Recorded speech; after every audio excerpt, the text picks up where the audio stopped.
Hi, I'm Damon Frank, and you're listening to The Recovered Life Show, and this is an episode of How I Did It. Every episode, I talk with someone in recovery about how they've been able to stay sober. We dive into what their life in addiction was like and what their life in sobriety is like now. Remember, addiction is a life-threatening condition, and the information in this episode is provided as a resource only and is not to be used or relied on for any diagnostic or treatment purposes. This is not a substitute when professional diagnosis or treatment is needed. Now, let's jump into the discussion and find out how they did it. I'd like to welcome you to the show. Why don't we start out by introducing yourself, tell us your name, what addiction you suffer from, and how long you've been sober. My name is David Anderson. I'm a certified peer recovery specialist, and I've been sober going on 5 years, July 18th. My DOC was alcohol, and I'd love to have an opportunity to tell my story. So when you look back, when was the first time that you noticed a problem? So looking back, the first time I realized that I really had a problem was when the mother of my child had given me a ultimatum of quit drinking or I lose her and my daughter in my house. And I chose alcohol and the wrong path, unfortunately. So tell us a little bit about your life growing up. Did you have members of your family that suffered from addiction? Did you identify early on that maybe you were different from your friends and people around you? Maybe you can share a story or an experience or a memory with us about your childhood. So the most prominent memory I have was when I was young. I was getting ready to graduate from a DARE program, and I got home from school. I was super excited to graduate from this DARE program.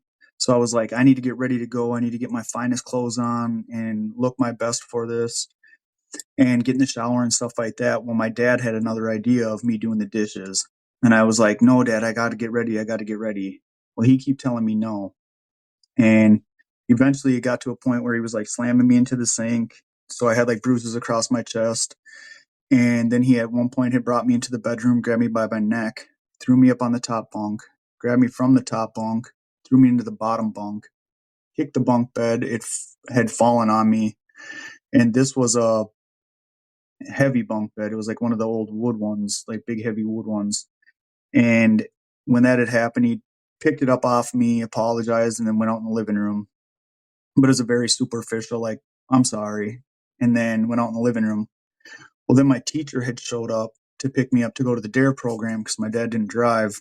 And when that had happened, I'd opened the door a crack and was screaming, Dad, I hate you. Dad, I hate you. And stuff like that. And my teacher had called my DARE officer. And before I knew it, there was cops, firefighters, ambulance, social workers, child protection, all at our house. And then from that day forward is when I got taken from my dad. For the rest of my life. I mean, we were stayed in contact and stuff like that. He was allowed to see us, but very rarely did until we were adults and could bring ourselves to see him. That's the most prominent, though. I would love it if you could share with us what happened. You know, what happened to your life as a result of addiction? What did your life become, and how did you live your life day to day? Well, growing up, I had struggled a lot with mental health and substance abuse. So I started drinking with my friends a lot. And then it became more of like drinking to self-medicate. But where I'm at today because of it is I'm in a much better place. My life has become amazing. I've been working on my mental health a lot, doing transcranial magnetic stimulation, TMS. I go to a talk therapist twice a week and trying to make the best life I can have. My dad actually had passed away on one of my sober dates. So that was a very big thing that has been in the back of my mind is that life can be taken from me at any time. Life is short. I'm a certified peer recovery specialist now, and I work in a small treatment facility in a small town in Minnesota. We do outpatient and substance abuse, or outpatient treatment for substance abuse and mental health disorders. What else? I have a daughter and I have my own place. I get along with the mother of my child. Amazing. Now, after our breakup, due to me using substances, uh, yeah, I couldn't ask for a better life. I have a great support system. Life is great. So let's go back to your bottom with addiction. What was going through your head the day that you decided to get sober? Did you make a decision? Was it challenging? Tell us what you were feeling and why ultimately you made that decision to try to get sober. So I'm in the military, and my bottom was I was dating a toxic woman, and she kept telling me to kill myself, and she hoped I die, and was super toxic. I couldn't do anything. My military, every time I'd show up to drill, it was always I'm screwing somebody, or I'm doing this, or I'm doing that, and getting accused. So I ended up just drinking, and I tried to come back in the main gate, drunk, and they had pulled me over, and I ended up resisting arrest, and they took me to jail. And then the next day when I woke up, I had just made the decision. I said, this is not the life for me anymore. It was a very easy decision. I couldn't live that way. My daughter deserves better. I deserve better. I couldn't, I was risking losing my military career. So I just made the choice that I need to do something different. And from then on is where I stuck with it. And I quit cold turkey. I started going to AANA open group all by myself. I wasn't court ordered. I got a DA. I got into treatment, outpatient treatment, where I stayed for relapse prevention. I stayed for a year and a week, and it's only like a 30-day program. And then they kind of had kicked me out. The company I was going to treatment in kind of kicked me out, per se, because they wanted me to work for them. So that's where I'm at today. But it was a very easy decision. It was, do I want to live this life? Or do I want to end up like my dad? Or do I want to give my daughter an amazing life, give myself an amazing life, and the people around me, they deserve the best me possible as well. And it's been extremely beneficial. It's been the best thing I've ever done in my life. After you decided to get sober, what did you do? What actions did you take? I'd love it if you could discuss your first month of sobriety. What worked for you? What didn't? So I joined at first I had went onto my social media to the community page, and I had posted AA groups around me, and if anybody could point me in the right direction. And I had an overwhelming amount of people, telling me where to go. So it was really cool. And then I decided to start going to this AANA open group, which was right down the road from my house. I walked in and had never felt more welcome. And I just kind of hit it off from there. And that's where I had stayed. As far as things not working, I don't know. I tried to do some of the 12 steps, but I wasn't a really religious person at the time, due to a lot of the things that had happened in my life. And I just picked and chose the things of the 12 steps that I felt were like the most important, that were going to have the biggest impact on my sobriety. And I just started doing them.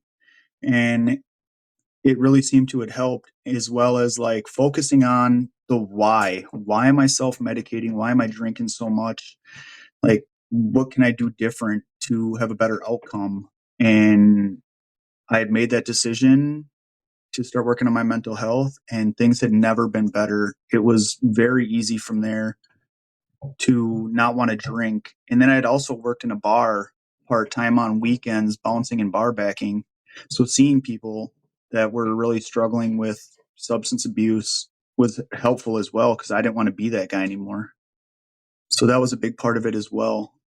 Um, I still struggle with a lot of the mental health stuff. So there was, while I was trying to heal and get better and healthy, that was still a lot of the struggles of that I was having, to stay sober. So I did want to drink a lot, and I never did. I always reached out. That's what worked the best.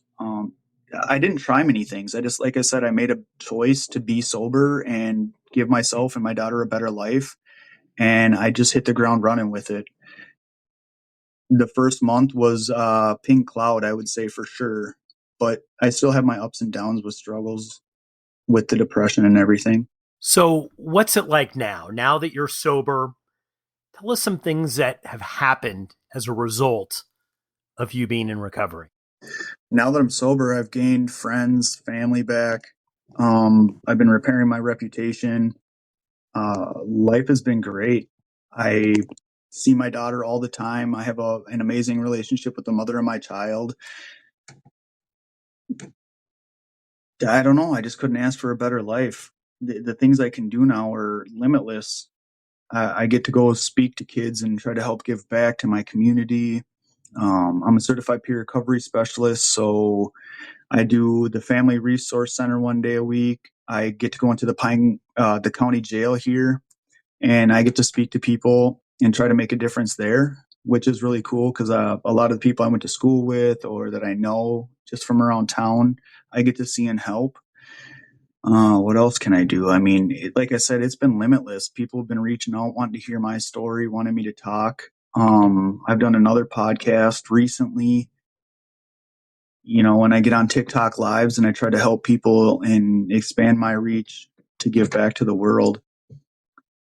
Some things that are amazing that have happened in my life are, getting that relationship back with the mother of my daughter, to be able to co-parent extremely well, being able to get this job and making some of the connections that I have throughout my recovery has been probably the most amazing thing that's come up in my life. What would be your advice to someone that is deciding whether they should get sober? Someone might be listening to this right now and they're on the fence about if they can do it. Should they get sober? Should they try? Maybe they've tried and it hasn't worked. What advice would you give to them? My advice to anyone trying to get sober is to do it. Try to get sober. Think of what your life is like now, and think of what your life could be like outside of the things that are kind of holding you back and holding you down.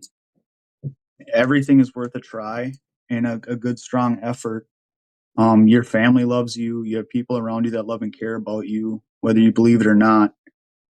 Getting sober is the best thing you can do for yourself.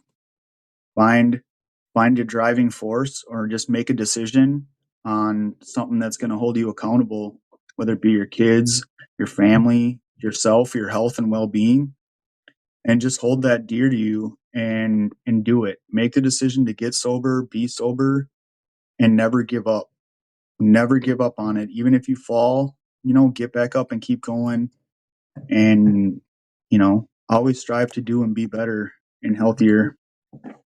Adapt and overcome. Only you can control the outcome of the situations in your life.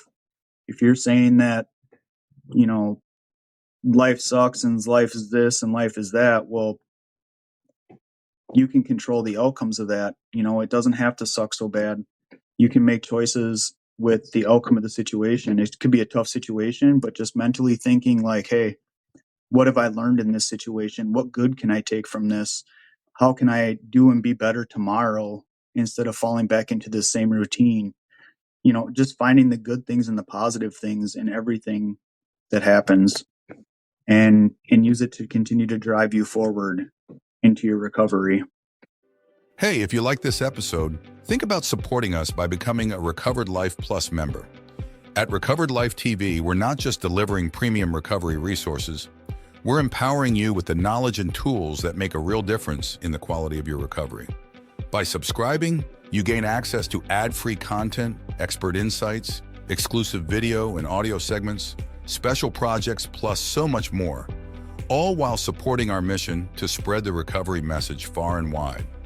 Whether you're seeking to deepen your understanding or stay updated on the latest addiction and mental health recovery trends, Recovered Life Plus is for you. Subscribe now and start living your best recovered life. Just go to recoveredlife.tv and become a Plus member today.